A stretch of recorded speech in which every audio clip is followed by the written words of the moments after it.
Assalamualaikum warahmatullahi wabarakatuh. Waalaikumsalam. Perkenalkan, saya Khairia Oktaviani, Koordinator Komunikasi dan Layanan Informasi Publik Kementerian Energi dan Sumber Daya Mineral Republik Indonesia. Kali ini saya akan membahas tentang krisis energi di Indonesia dan dunia. Tahukah Anda saat ini produksi minyak bumi di Indonesia hanya separuh dari konsumsinya? Produksi kita sekitar 700.000 barel per hari, sementara konsumsinya 1,5 juta barel per hari. Dan untuk memenuhi kebutuhan tersebut, 50%-nya dari mana? Ya, benar. Kita impor minyak hingga 800.000 barel per harinya. Dalam jangka panjang, apabila hal ini tidak dimitigasi dengan benar, saat terjadi gejolak energi global, negara kita bisa saja terguncang dan mengalami krisis energi. Seperti yang terjadi di beberapa saat lalu sebagai dampak konflik Rusia-Ukraina, dua negara penyuplai gas terbesar di kawasan Eropa. Tidak tanggung-tanggung, 5 negara Eropa menyatakan krisis. Mereka adalah Jerman, Belanda, Swedia, Austria, dan Denmark. Dampaknya bagi negara-negara tersebut. Yang pertama, pembatasan harga listrik dan gas. Negara-negara di Eropa melakukan pembatasan harga listrik dan gas untuk memperlambat kenaikan harga serta menghindari dampak yang mungkin timbul apabila harga mengalami kenaikan yang tidak terkendali. Yang kedua, terjadi pemutusan jaringan listrik dan gas di beberapa wilayah. Rumah tangga di negara-negara Eropa mengalami ancaman pemutusan jaringan listrik dan gas lantaran tidak dapat membayar tagihan mereka. Dan banyak rumah tangga di Eropa yang akan mengalaminya di tengah pandemi COVID-19.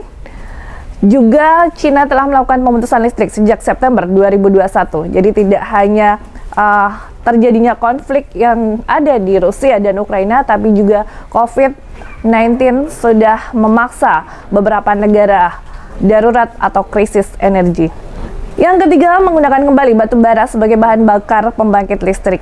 Eropa juga kembali menggunakan batu bara sebagai pembangkit listriknya karena pasokan gas yang minim dan harganya yang mahal akibat konflik tersebut. Padahal, negara-negara Eropa sendiri sudah tidak menggunakan batu bara sebagai pembangkit listrik karena dinilai kurang ramah lingkungan. Nah, bagaimana dengan Indonesia? Kita mulai dari definisi krisis energi itu sendiri.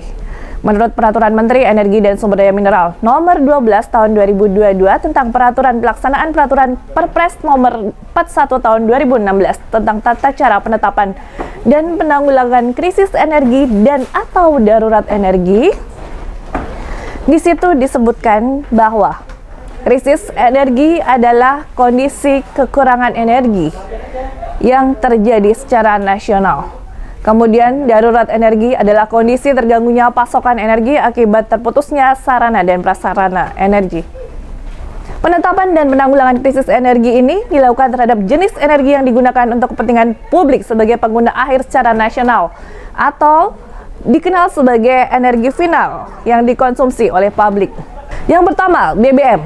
Jenis minyak solar, bensin, dan aftur, termasuk yang dicampur dengan bahan bakar nabati untuk segala macam keperluan. Yang kedua, tenaga listrik. Yang kita tahu ini merupakan sumber energi bagi berbagai macam kelistrikan yang ada di rumah tangga, industri, maupun swasta lainnya. Yang ketiga, LPG sebagai bahan bakar keperluan industri, komersial, dan rumah tangga, termasuk yang berasal dari hidrokarbon. Yang keempat, gas bumi, yang juga digunakan sebagai bahan bakar untuk industri, gas kota, maupun transportasi.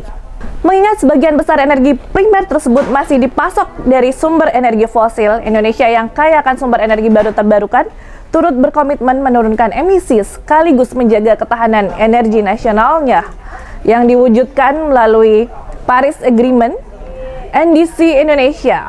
Target bauran EBT sebesar 23% pada tahun 2025 dan juga target mencapai net zero emission pada 2060 atau lebih cepat lagi. Kita kembali kepada krisis energi atau darurat energi di Indonesia. Berdasarkan Permen ESDM nomor 12 tahun 2022, krisis energi atau darurat energi ditetapkan berdasarkan dua hal berikut.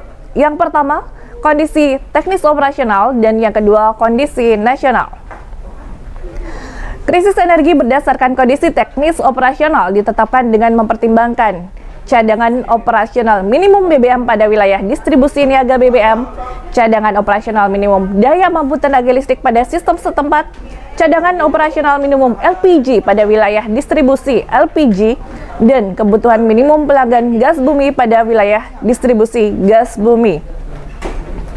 Krisis energi dan atau darurat energi berdasar kondisi teknis operasional tersebut ditetapkan oleh Menteri ESDM berdasarkan rekomendasi sidang anggota Dewan Energi Nasional.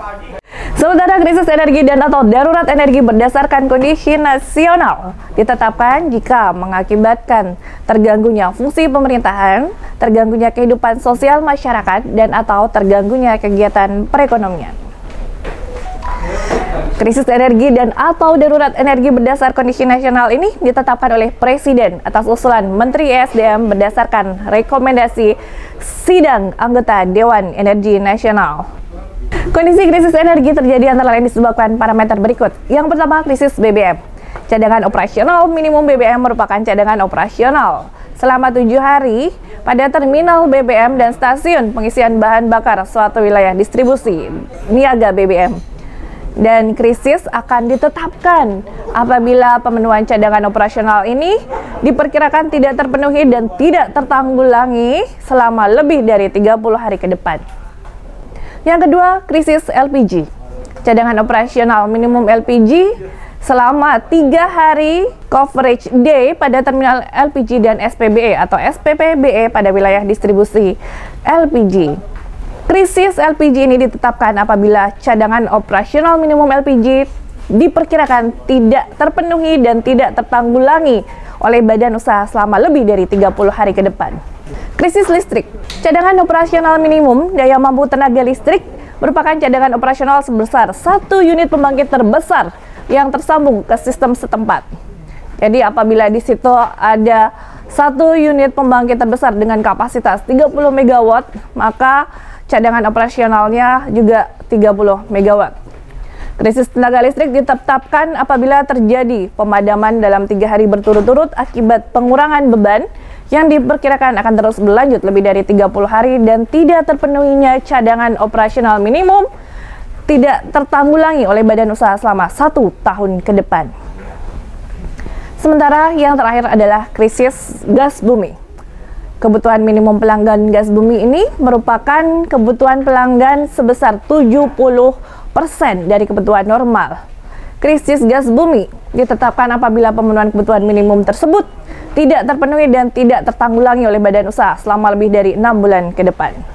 Selanjutnya, apabila terjadi laporan-laporan tersebut, langkah-langkah mitigasi dilakukan bersama oleh Direktorat Jenderal terkait, Sekretaris Jenderal Dewan Energi Nasional, dan Kepala Badan Pengusahaan Hilir Migas untuk menyampaikan laporan yang isinya adalah identifikasi dan pemantauan kondisi penyediaan kebutuhan energi, simulasi langkah-langkah penanggulangan krisis darurat energi, pemetaan peluang kerjasama internasional untuk menanggulangi krisis tersebut, kerjasama dengan pihak lain dalam membangun sistem tanggap darurat energi atau emergency response system.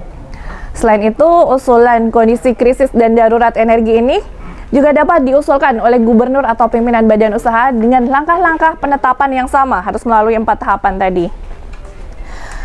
Pada kondisi ini, krisis energi dan atau darurat energi berdasarkan kondisi nasional ditetapkan oleh Presiden atas usulan Menteri ESDM berdasarkan rekomendasi sidang anggota Dewan Energi Nasional.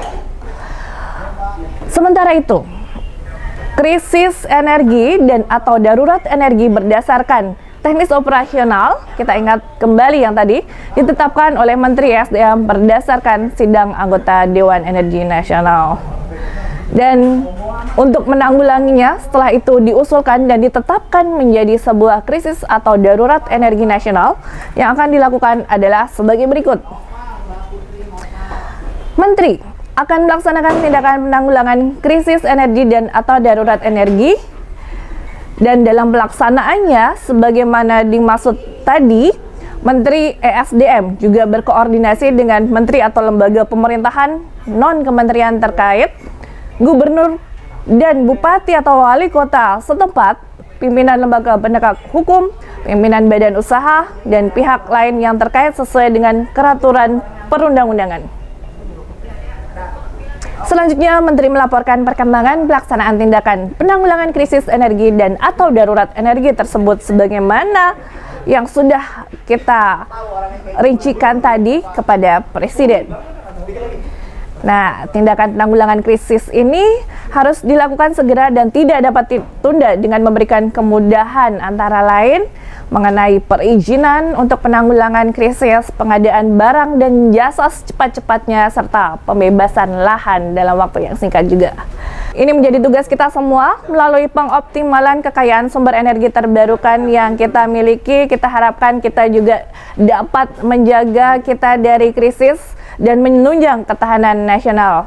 Oleh karena itu, mari kita kawal bersama ketahanan energi nasional agar terhindar dari krisis atau darurat energi. Terima kasih. Billahi taufiq wal hidayah. Wassalamualaikum warahmatullahi wabarakatuh.